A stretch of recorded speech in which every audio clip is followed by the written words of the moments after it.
क्या गोरखपुर को भी जल्द मिलने वाला है अपना शानदार रिवर फ्रंट? क्या राप्ती नदी का किनारा भी अब लखनऊ के गोमती रिवर फ्रंट और वाराणसी के नमो घाट जैसी नई पहचान बनाने जा रहा है? अगर यह परियोजना तय योजना के मुताबिक आगे बढ़ती है तो आने वाले समय में गोरखपुर के पर्यटन, शहरी विकास और सार्वजनिक सुविधाओं की तस्वीर बदल सकती है। आखिर इस मेगा प्रोजेक्ट में क्या क्या बनने वाला है, कितना खर्च आएगा और अभी इसकी स्थिति क्या है, आइए जानते हैं पूरी जानकारी। गोरखपुर के पर्यटन को बढ़ावा देने के लिए एक बड़ी परियोजना की तैयारी चल रही है। राप्ती नदी के किनारे राजघाट से डोमिनगढ़ तक लगभग 3.5 किलोमीटर लंबे हिस्से में राप्ती रिवर फ्रंट विकसित करने की योजना बनाई गई है। इस परियोजना की अनुमानित लागत करीब 1303 करोड़ रुपए बताई गई है। गोरखपुर विकास प्राधिकरण यानी जीडीए ने इसकी विस्तृत परियोजना रिपोर्ट यानी डीपीआर भी तैयार कर ली है। योजना के अनुसार राप्ती नदी के तट से लेकर हावड़ बांध पर बनी 4 लेन सड़क तक लगभग 150 मीटर चौड़ाई वाले क्षेत्र का विकास किया जाएगा। इस पूरे प्रोजेक्ट को 3 चरणों में पूरा करने की योजना बनाई गई है। इसके साथ ही सड़क तक क्षेत्र को ग्रीन बेल्ट के रूप में विकसित करने का भी प्रस्ताव है, ताकि यहाँ हरियाली और पर्यावरण संरक्षण दोनों पर विशेष ध्यान दिया जा सके।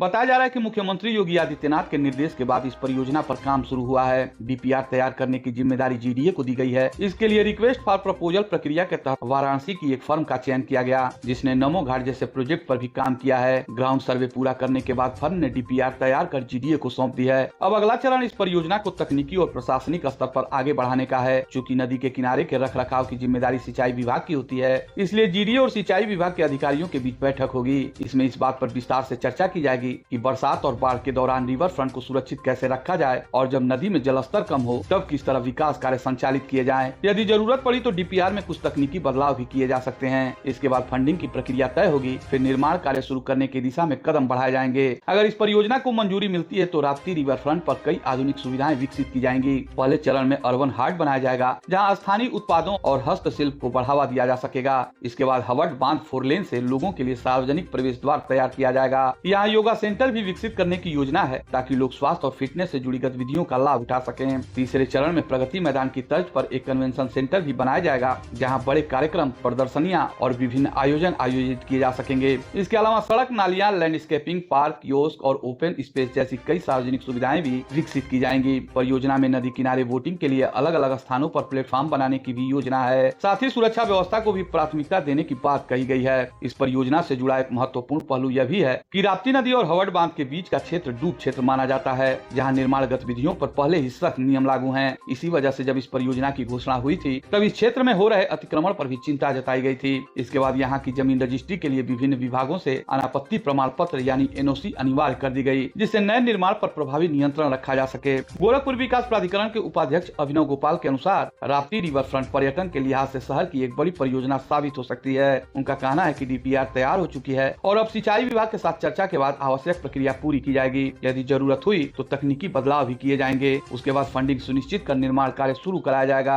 अब सबसे बड़ा सवाल यही है कि राप्ती नदी का किनारा आने वाले वर्षों में गोरखपुर की नई पहचान बनेगा। क्या यह परियोजना शहर को पर्यटन और आधुनिक शहरी विकास के क्षेत्र में नई ऊंचाई दे पाएगी? इस मेगा प्रोजेक्ट की हर बड़ी अपडेट के लिए जुड़े रहे हमारे साथ और देखते रहे गोरखपुर फर्स्ट।